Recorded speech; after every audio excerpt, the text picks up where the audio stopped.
দুনিয়ার মানুষ যতই চিন্তা করবে, একটা মানুষ যতই সাহায্য, সে কত সাহায্য করবে, তার কতটুকু ক্ষমতা আছে। এই যে হযরত সুলাইমান আলাইহিস সালাম, উনি তো রাসূল, উনি দুনিয়া সবাইকে খাওয়াইবেন।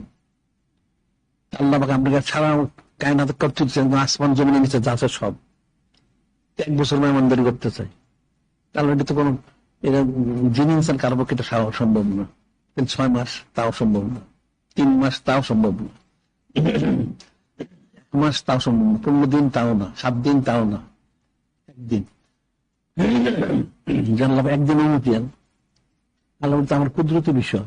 আচ্ছা ঠিক আছে, কচ্ছদের একদিন দেওয়া হলো, 1 বছর পরে, 1 বছর সময় দেওয়া হলো, এর মধ্যে আপনি খাবার জমা করেন। তো অনেক বড় জমিন, সারা পৃথিবীতে খালি। তিনি সমস্ত জিন ইনসান সবাইকে বলছে তোমার খাবার এনে জমা করা হয়নি, যত খাবার কিছু খাবার তুমি নষ্ট হও দিনে, সব বাতাসকে প্রবাহিত হও, সব ঠিকঠাক রাখো, ঠিক আছে।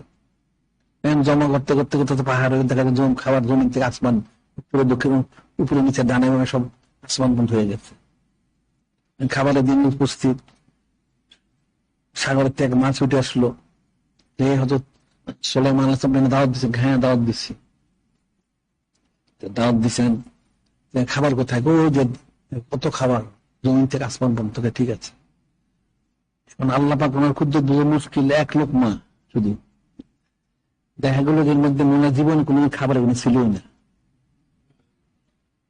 এমন লোকমা দিল মাসে, মনে হয় যে খাবার এখানে কখনো ছিলই না।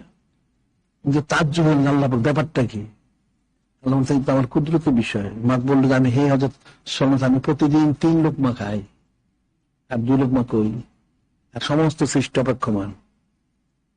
উনি সেজদায় গেলেন। আল্লাহ আপনি চিন্তা করেন না, আপনি বসে থাকেন, যারা আসবে আপনাকে দেখবে, এক কুদরত পেট ভরে দেব, খেতে হবে না, পেট ভরে দেব। এই যে বিষয়গুলি আল্লাহ পাক ওনার কুদরতি বিষয়, তো মানুষগুলো বুঝবো কোথেকে? যে দজ্জাল যখন আসবে তখন তো এরকমই হইব। দজ্জাল তো মোট 40 দিন, প্রথম দিন 1 বছর, 1 মাস 7 দিন, এরপর স্বাভাবিক 37 দিন। দজ্জালকে যারা মানবে না, তাদের ফসল সব নষ্ট করে দেবে, তখন খাবারই থাকবে না। সাহাবাই কিরাম তাহলে মানুষ খাবে কি? তখন নূরে মুজাসসাম হাবিবুল্লাহ হুজুর পাক সাল্লাল্লাহু আলাইহি ওয়াসাল্লাম যে যত বেশি জিকির করবে তত তার পেট ভরা থাকবে, খাবার আর খেতে হবে না। তো যে বিষয়টা, খাবারটা তো মকসুদ না, মানুষের সুস্থ থাকা দরকার, যাতে সে শক্তি পায়, কাজ করতে পারে, যেভাবে হোক, খাবারের মাধ্যমে হোক, খাবার ছাড়াই হোক। খাবার খাইলে যে খাইলে হবে তা তো না। যেমন একটা ঘটনা, সাবি ঘটনা, ওই যে শাকিব বলকি রহমতুল্লাহ মাত্র পানি খেলেন, ছাতু খেলেন, আমি খাইলাম, এরপর আমার কয়েকদিন এখন ক্ষুদেই লাগলো না।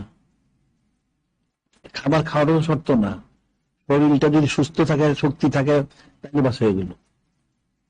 খাবার একটা উসিলা দিচ্ছিলেন আল্লাহ পাক, এটার মাধ্যমে তুমি দিনে কামাই করবা, খাবে, তারপর এক বন্দি করবে। কিন্তু এটা তো মূল মকসুদ বিষয়টা না। একটা মানুষ কোশিসকালটা কত মানুষের কত খাওয়াই বসে, তার কত সামর্থ্য আছে, আল্লাহ পাক তাই এমনি সব পদ্ধতি ফসলা করে দেয়। এটা মানুষ চিন্তা করবে কোথা থেকে? সে হাজার চিন্তা করে কুল কিনার পাবে না।